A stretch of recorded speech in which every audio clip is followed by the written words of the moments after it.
Stephen A., are they making the right moves?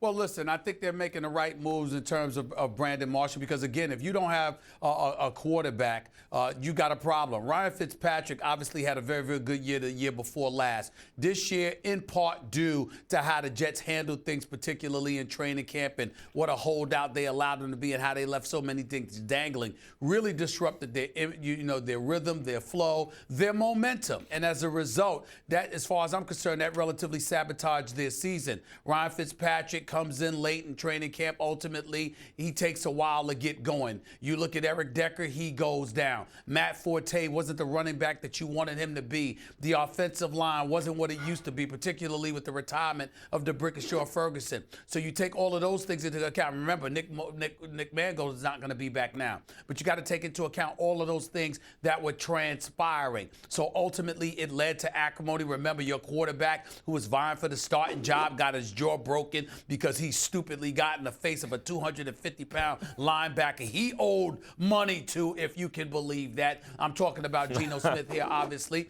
All of those things taken into consideration, they never really had a chance to have a successful season. And so when you look at it from that perspective, and then Darrelle Revis didn't want to be there any longer and played like it. As a result, they've let him go. Now they've let Brandon Marshall go. No doubt they'll probably let David Harris go. They'll probably try to trade Sheldon Richardson as well. You take all of those things into consideration, they clearly seem to be conceding next season. I can't believe I'm saying that in New York. I certainly don't support it, but I do like Bowles. I do like Maccagnan. I know that they have some kind of a vision, and I know that they feel somewhat betrayed by the personnel they had in that locker room last year. So to return with all of those bodies intact, I'm not sure I would trust them any more than Maccagnan or Bowles or Woody Johnson appears to be trusting them right now. And as a result, with Brandon Marshall, 32 years of age, coming off his worst season, only 59 receptions, targeted 128 times,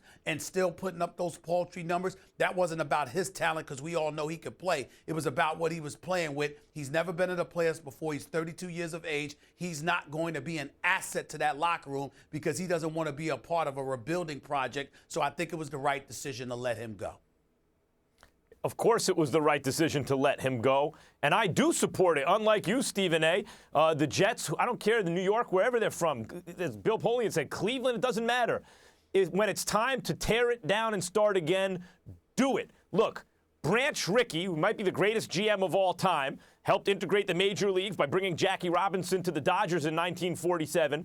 He invented the farm system in Major League Baseball, and he said, trade him a year too early instead of a year too late. And when when Branch Rickey was in Pittsburgh and Ralph Kiner, the greatest slugger in the history of the National League at that point, had just led the league in home runs, but he was getting older, came to Branch Rickey, wanted a raise. Branch Rickey said, we finished in last place with you. We can finish in last place without you. Forget your raise, and then traded him. Why do the Jets need Brandon Marshall right now? They are so far from being good. You brought it up, Stephen A., early on in your comment. They don't have a quarterback, and they don't have a whole bunch of stuff. And just by getting rid of Revis and Mangold and now Brandon Marshall, they save over $40 million against the cap. This was a no-brainer for all those reasons, but there's even more to it than that. And Darren, I'm sure you can speak to this.